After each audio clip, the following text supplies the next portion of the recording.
नमस्कार दोस्तों, मैं स्टडी विथ राजन से राजन कुमार। आ- आज हम लोग लुसेंट का जो सीरीज चला रहे हैं आधुनिक भारत में, उसको आगे बढ़ाते हैं। भारतीय राष्ट्रीय आंदोलन के दौरान हुए स्वतंत्रता संघर्ष में हम लोग ये तीसरा वीडियो देख रहे हैं। तीन वीडियो हो चुके हैं, चौथा वीडियो हम लोग देख रहे हैं। लुसेंट पढ़ाने का मेरा उद्देश्य यही है कि हम आप लोगों को कम समय में अधिक से अधिक पॉइंट कैसे याद करें और फालतू चीज़ों से याद करने से बचें, ताकि हमारा इम्पोर्टेंट टाइम जो है वो किल ना हो। चलिए आगे चलते हैं। पब्लिक सेफ्टी बिल पास होने के विरोध में 8 अप्रैल 1929 ईस्वी को बुकेटेश्वर दत्त एवं भगत सिंह ने दिल्ली में सेंट्रल लेजिस्लेटिव असेंबली में खाली बेंचों पर बम फेंका। क्रांतिकारियों ने अपने पर्चे में कहा था कि उनका मकसद किसी की जान लेना नहीं, बल्कि बाहरी कानों तक अपनी आवाज़ पहुंचाने के लिए है। ये लाइन में इस बात लिखी हुई है। इसमें आपको इम्पोर्टेंट क्या है? तो इम्पोर्टेंट यही है कि भगत सिंह दिल्ली में सेंट्रल असेंबली में खाली बेंचों पर बम फेंके थे। तो किस प्रकार के बिल के विरोध करने के लिए बम फेंके थे? तो आपको पब्लिक सेफ्टी बिल पर उस समय चर्चा हो रहा था, उसी का विरोध करने के लिए बम फेंके थे। ठीक, जिस बम कांड में कोई व्यक्ति घायल या मारा नहीं, ये खाली बेंचों पे बम फेंका गया था। कौन कौन बम फेंके थे? तब भगत सिंह और बटुकेश्वर दत्त। कब? तो 1929 ईस्वी में। कब? तो 1929 ईस्वी में। ये बात आपको इतना पूछा जाएगा इस पॉइंट लाइन से। नेक्स्ट आते हैं हम। भगत सिंह एवं बटुकेश्वर दत्त के बम फेंकने के समय असेंबली के अध्यक्ष विठल भाई पटेल थे। 1925 ईस्वी में जब चुनाव हुआ था तो उस समय इनकी पार्टी जीती थी, स्वराज पार्टी। तो वहीं इसका अध्यक्ष मतलब आपको बने थे वहाँ पे। चलिए नेक्स्ट आते हैं। कांग्रेस के 1929 ईस्वी के लाहौर अधिवेशन में पूर्ण स्वराज का अपना लक्ष्य घोषित किया था। कांग्रेस के 1929 ईस्वी के लाहौर अधिवेशन में पूर्ण स्वराज का अपना लक्ष्य घोषित किया था। इस अधिवेशन की अध्यक्षता जवाहरलाल नेहरू कर रहे थे। 31 दिसंबर 1929 ईस्वी को रात के 12 बजे जवाहरलाल नेहरू ने रावी नदी के तट पर नवगृहित तिरंगे झंडे को फहराया। इसी अधिवेशन में 26 जनवरी 1930 ईस्वी को प्रथम स्वतंत्रता दिवस के रूप में मनाने का निश्चय किया गया। इसी के साथ प्रत्येक वर्ष 26 जनवरी को स्वतंत्रता दिवस के रूप में मनाए जाने का परंपरा शुरू हुई। यहाँ पे हम लोग जानते हैं कि कांग्रेस के किस अधिवेशन में पूर्ण स्वराज की मांग की घोषणा की गई। तो वो है आपको लाहौर अधिवेशन। कब? तो 1929 में, 31 दिसंबर 1929 में, इतना याद रखिएगा। और 1906 ईस्वी में कोलकाता अधिवेशन में आपको स्वराज की मांग की गई थी। केवल स्वराज। अब स्वराज हमें नहीं चाहिए, हमें क्या चाहिए? पूर्ण स्वराज, मतलब आज़ादी चाहिए। आप लोग भारत छोड़ के जाइए, ये बात है। अब हम लोग आपके अधीन रह के शासन नहीं करेंगे, ठीक है? आप लोग पूर्णतः रूप से भारत छोड़ के चले जाइए। अब ये जो सम्मेलन हुआ था लाहौर में हुए थे, तो किस नदी के तट पर हुआ था? ये भी क्वेश्चन पूछता है। तो रावी नदी के तट पर। अध्यक्षता कौन किए थे? तो जवाहरलाल नेहरू किए थे। ये भी क्वेश्चन पूछता है, ठीक। और भारतीय झंडा को इस अधिवेशन के दौरान कब फहराया गया था प्रथम बार? तो आपको 31 दिसंबर 1929 ईस्वी को 12 बजे रात में, याद रखिएगा, ठीक। इसी अधिवेशन में इसी दौरान घोषणा किया गया कि नेक्स्ट जो ईयर होगा 26 जनवरी को हम लोग प्रथम स्वतंत्र दिवस मनाएंगे, और प्रत्येक साल 26 जनवरी को स्वतंत्रता दिवस के रूप में मनाने की परंपरा शुरू हुई यहीं से, लाहौर अधिवेशन से, याद रखिएगा। नेक्स्ट आते हैं। 12 मार्च 1930 ईस्वी को गांधी जी ने अपने 79 समर्थकों के साथ 79 समर्थकों के साथ साबरमती स्थित अपने आश्रम से लगभग 322 किलोमीटर दूर दांडी के लिए प्रस्थान किया, ठीक। कब? तो 12 मार्च 1930 ईस्वी को आपको अपने 79 समर्थकों के साथ साबरमती आश्रम से, जो साबरमती नदी किनारे है, 322 किलोमीटर की यात्रा किया। और 24 दिन की यात्रा के बाद आपको 6 अप्रैल 1930 ईस्वी को डांडी पहुंच के नमक कानून को तोड़ा, जहां से हम लोग सविनय अवज्ञा के आंदोलन की शुरुआत हो जाती है। इसी में सुभाष चंद्र बोस ने आपको गांधी जी के नमक सत्याग्रह की तुलना नेपोलियन, जो फ्रांस का राजा था, 1798 ईस्वी में राजा बना और 1715 ईस्वी तक रहा। ठीक, तो फ्रांस के जो राजा थे नेपोलियन शासक थे। सुभाष चंद्र बोस ने गांधी जी के सत्याग्रह की तुलना नेपोलियन के एल्बा से पेरिस की यात्रा से की थी। जैसे गांधी जी यात्रा किए थे साबरमती से आपको डांडी, वैसा ही आपको एल्बा से पेरिस हो गए थे अपने घोड़े से। ठीक, ये बात याद रखना। यहाँ पे जो है 79 समर्थक दिया है, लेकिन एनसीईआरटी के बुक में 78 समर्थक दिया है। ठीक है, आपको इसी में हिंट्स के रूप में दे दिया है, लुसेंट लिख दिया है, देखते हैं हम उसको।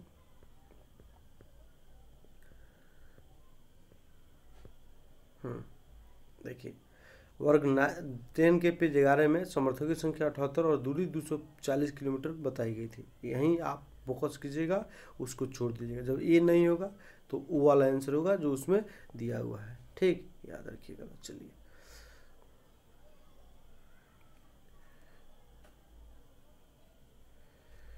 नेक्स्ट आते हैं। अब जब सविनय अवज्ञा आंदोलन हो गया, जोर शोर पर थे, उसी दौरान प्रथम गोलमेज सम्मेलन भी हुआ। सविनय अवज्ञा आंदोलन को दबाने के लिए या उसको प्रभाव को कम करने के लिए ब्रिटिश सरकार, जो गवर्नर थे, वसराय थे भारत में, इरविन, उन पे दबाव डाल रही थी। उसी दबाव का नतीजा था कि 4 मार्च 1931 ईस्वी को गांधी इरविन समझौता हुआ, जिसमें आंदोलन को स्थगित करने का निर्णय लिया। तो गांधी इरविन समझौता कब हुआ था आपको? 1931 ईस्वी में। इस समझौते को दिल्ली समझौते के नाम से भी हम लोग जानते हैं। ठीक है, चलिए अब यहाँ पे हम आते हैं। इसमें क्वेश्चन क्या क्या पूछता है, तो सविनय दांडी यात्रा कब शुरू हुई? तो 12 मार्च 1930 ईस्वी को। अपने कितने समर्थकों के साथ? तो एनसीईआरटी के अनुसार 78। और आपको यहाँ पे 79। कितने दूर की यात्रा किया? 322 किलोमीटर की। कहाँ गए? दांडी गए। दांडी कब पहुँचे? तो 6 अप्रैल 1930 ईस्वी को। कितने दिन लगा इस यात्रा में? 24 दिन। ये सब क्वेश्चन आपको पूछे जाते हैं। ठीक, नेक्स्ट आते हैं।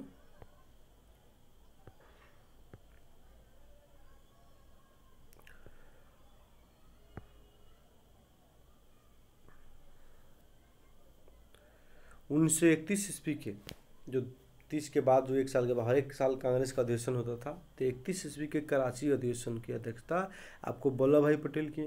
इसी अधिवेशन में मूल अधिकारों और आर्थिक कार्यक्रमों का प्रस्ताव पारित हुआ। याद रखिएगा, कराची अधिवेशन में 2 प्रस्ताव मूल रूप से पारित हुए। एक मूल अधिकार और आर्थिक कार्यक्रम बनाया जाएगा जिससे विकास होगा। अब आर्थिक कार्यक्रम को भी बनाने के लिए जवाहरलाल नेहरू की मदद मनमोहन नाथ राय ने किया था। ये समाजवादी नेता थे, साम्यवादी नेता, समाजवादी नहीं साम्यवादी, और उससे नेहरू भी प्रभावित थे। तो दोनों नेहरू इनसे मदद ली थी आर्थिक आयोजन बनाने में। जैसे पंचवर्षीय योजना 1928 में उसमें शुरू हो गया था, तो उसी के अनुसार भारत में भी योजना बनाया जाए, इसके लिए नेहरू ने एम.एन. राय का साथ लिया, मदद लिया। इसी अधिवेशन में गांधी जी इरविन पेक्ट को स्वीकार किया गया, मतलब गांधी इरविन जो समझौता हुआ उसको स्वीकार किया गया, और गांधी जी को द्वितीय गोलमेज सम्मेलन में भाग लेने की अनुमति दे दी गई। इसी समय गांधी जी ने कहा था कि गांधी मर सकता है परंतु गांधीवाद नहीं।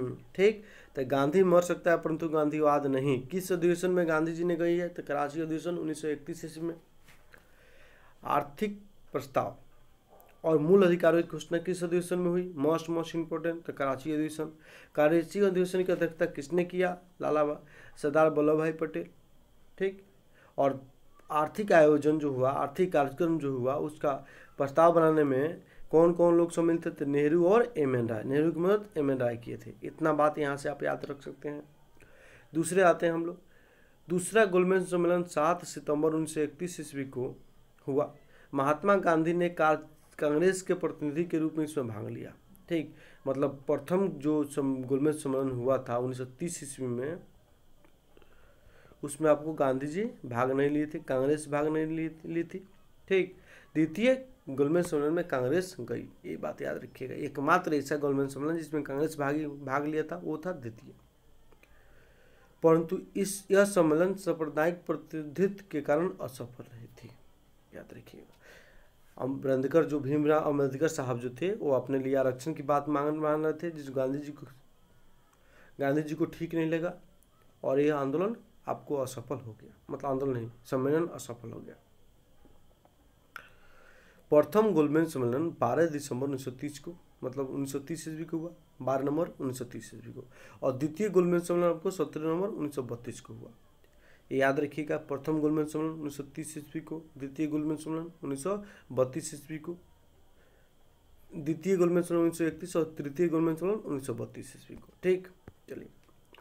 तीनों गोलमेज सम्मेलन के समय इंग्लैंड के प्रधानमंत्री कौन था? तो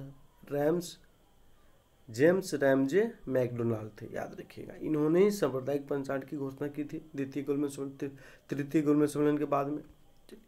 डॉक्टर भीमराव अम्बेडकर को लंदन में हुए तीनों गोलमेज सभाओं में अछूतों की प्रतिनिधि के रूप में बुलाया गया था, याद रखिएगा।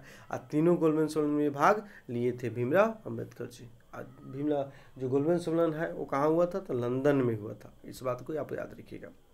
दूसरे गोलमेज सम्मेलन के सफलता के बाद गांधी जी ने फिर से क्या किया? संविधान हो गया, जो 1931 ईस्वी में स्थगित हो गया था, शुरू हो गया। इस अधिवेशन जो था बाद में 2 साल के बाद में आपको वापस ले लिया गया 34 में। 30 से 34 मतलब 4 सालों तक आपको संविधान अवज्ञा आंदोलन चला है।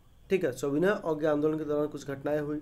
इसमें गढ़वाल राइफल ने आपको पठान सत्याग्रह पर गोली चलाने से मना कर दिया, मतलब अंग्रेजी सिपाही जो थे गढ़वाल राइफल जिसमें भारतीय लोग थे, उन्होंने पठान सत्याग्रह पर गोली चलाने से इनकार कर दिया।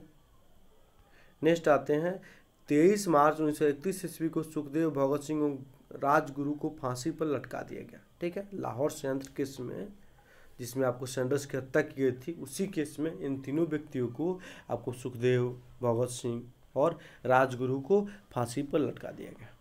ठीक, कब? तो 23 मार्च 1931, याद रखिएगा। 23 मार्च जो था शहीद दिवस के रूप में भारत में मनाया जाता है। एक शहीद दिवस आपको 30 फरवरी को मनाया जाता है, 30 जनवरी को मनाया जाता है।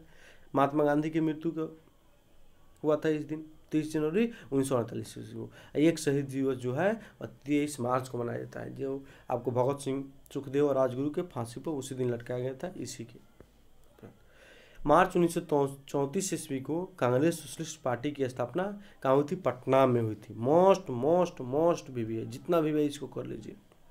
कांग्रेस सोशलिस्ट पार्टी की स्थापना मई 1934 ईस्वी में पटना में हुई थी, जिसमें आपको जयप्रकाश नारायण मुख्य भूमिका निभा रहे थे, याद रखिएगा। और भी नेता थे, नरेंद्र देव थी, और भी 2-4 नेता थे, लेकिन मेन जयप्रकाश नारायण है। अखिल भारतीय किसान सभा का प्रथम सम्मेलन जो हुआ 1936 ईस्वी में हुआ। ये भी मोस्ट भी यही है बिहार के एग्जाम के लिए विशेष करके, और उसके बाद अदर एग्जाम के लिए भी UPPCS, JPS, MPPCS सबके लिए है, अच्छा है ये सब। एक क्वेश्चन जो है विशेषकर BPSC में खूब पूछा जाता है हमेशा कि अखिल भारतीय किसान सभा का प्रथम सम्मेलन कहाँ हुआ था, कब हुआ था? तो हुआ था लखनऊ में। कब हुआ था? 36 में। अध्यक्षता कौन किए थे? तो स्वामी शाहजानंद। और महासचिव कौन थे? तो MG रंगा। स्वामी शाहजानंद जो थे वो आपको किसानों के, बिहार के किसान आंदोलन में मुख्य भूमिका इनकी रही है। ठीक, और स्वामी शाहजानंद ने ही हुंकार नामक पत्रिका प्रकाशित किया था पटना से, याद रखिए। BPSC में क्वेश्चन पूछे जा चुके हैं, यहाँ से तो आपको ना पूछा होगा तो 10 बार क्वेश्चन BPSC पूछ चुका होगा। बिहार के एग्जाम में पूछे जाते हैं बराबर क्वेश्चन। यह किसान आंदोलन की पत्रिका थी। राहुल सक्रियता इस साप्ताहिक पत्रिका के 1942 ईस्वी में संपादक बने। बस यहाँ से आपको याद रखना है कि राहुल सक्रियतान किसान आंदोलन के नेता थे, बस छपरा के रहने वाले थे, इतना ही। आगे कब संपादक बने, क्या बने, कुछ नहीं, उसका कोई लेना देना नहीं एग्जाम से। नेक्स्ट आते हैं अखिल भारतीय किसान सभा का गठन।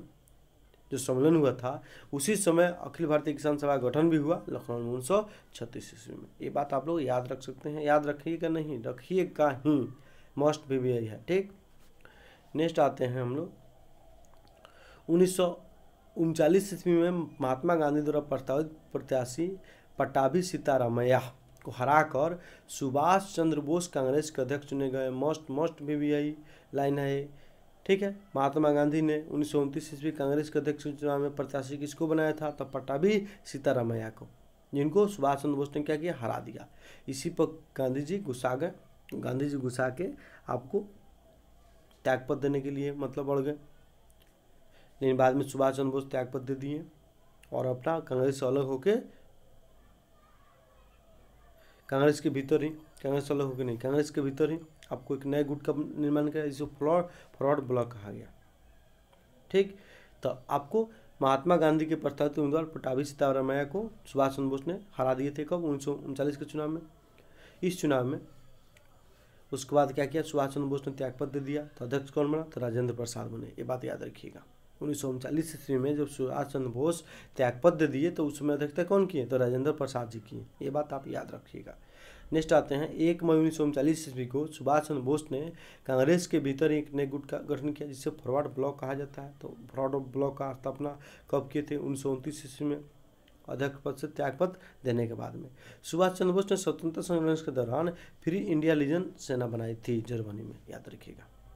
ठीक, नेक्स्ट आते हैं, ये इंपॉर्टेंट है कि फ्री इंडियन लीजन सेना कौन बनाया था? तो सुभाष चंद्र बोस जी बनाए थे। नेक्स्ट आते हैं 1940 ईस्वी को लंदन में पंजाब के सुनाम नामक स्थान के सरदार, मतलब आपको कौन? तो उधम सिंह, मतलब 1940 ईस्वी को लंदन में उधम सिंह ने पंजाब के भूतपूर्व lieutenant governor Michael Wood Dyer की गोली मार कर हत्या कर दी, जिनके आदेश पर जलियांवाला बाग हत्याकांड हुआ था। उसका ये बदला ले लिए उधम सिंह जी। कहाँ? तो 1940 ईस्वी में लंदन में। गांधी जी ने 17 अक्टूबर 1940 ईस्वी को पावनार में व्यक्तिगत सत्याग्रह आंदोलन शुरू किया। इंपॉर्टेंट है, व्यक्तिगत सत्याग्रह आंदोलन कहाँ पे शुरू हुआ था? तो पावनार में। कब? 40 में। और कौन किए थे? गांधी जी ने किए थे।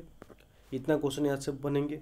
इस आंदोलन के प्रथम सत्याग्रही विनोबा भावे, मोस्ट में भी यही, व्यक्तिगत सत्याग्रह के प्रथम सत्याग्रही विनोबा भावे थे।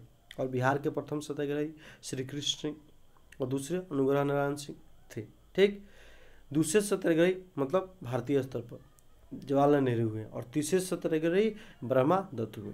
इस आंदोलन को दिल्ली चलो के नाम से भी जाना जाता है। तो गांधी इरविन जो समझौता हुआ उसको हम लोग दिल्ली समझौता के नाम से जानते हैं।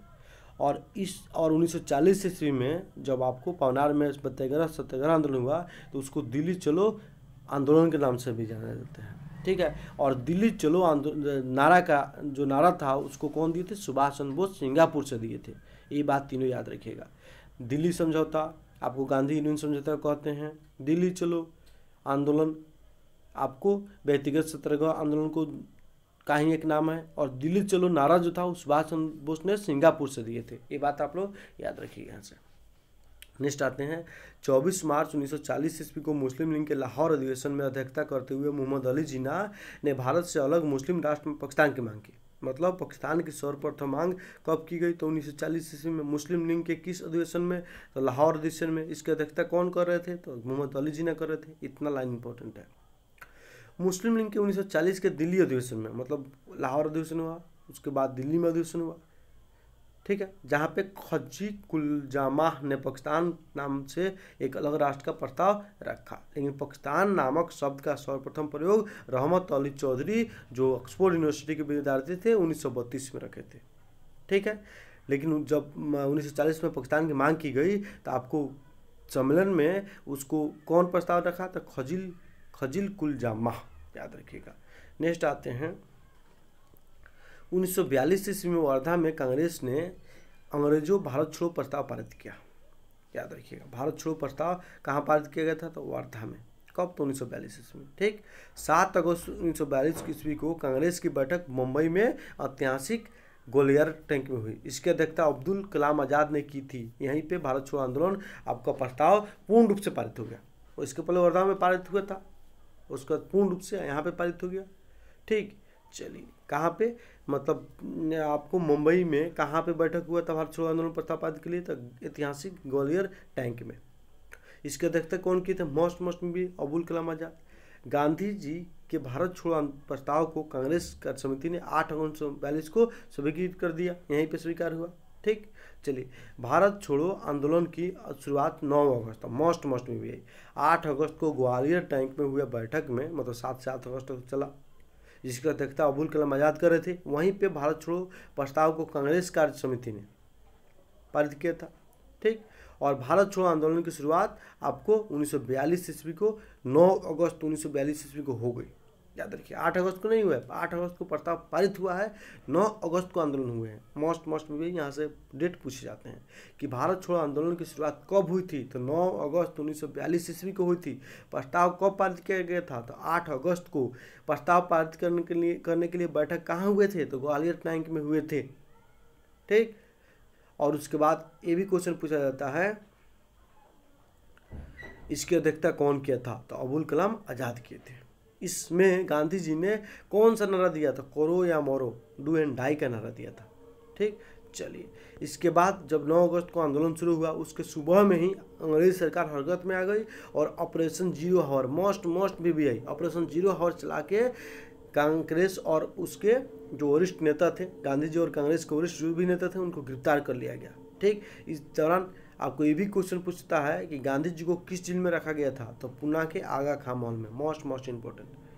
ठीक है, तथा अन्य सदस्यों को आपको अहमदाबाद दुर्ग में, अन्य सदस्य को याद करने की जरूरत नहीं है, बस गांधी जी को कहाँ पे रखा गया था, तो आगा खां महल में रखा गया था पुणे के।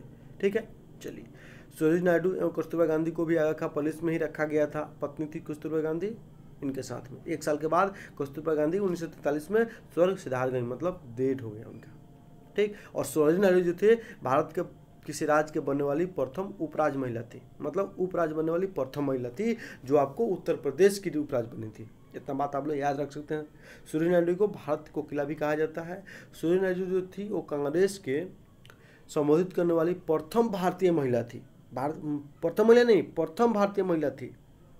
लेकिन ये से क्वेश्चन पूछे कि प्रथम महिला कौन कांग्रेस की अध्यक्षता की थी, तो एनी बेसेंट की है 1917 में। ठीक, इतना बात याद रखिएगा।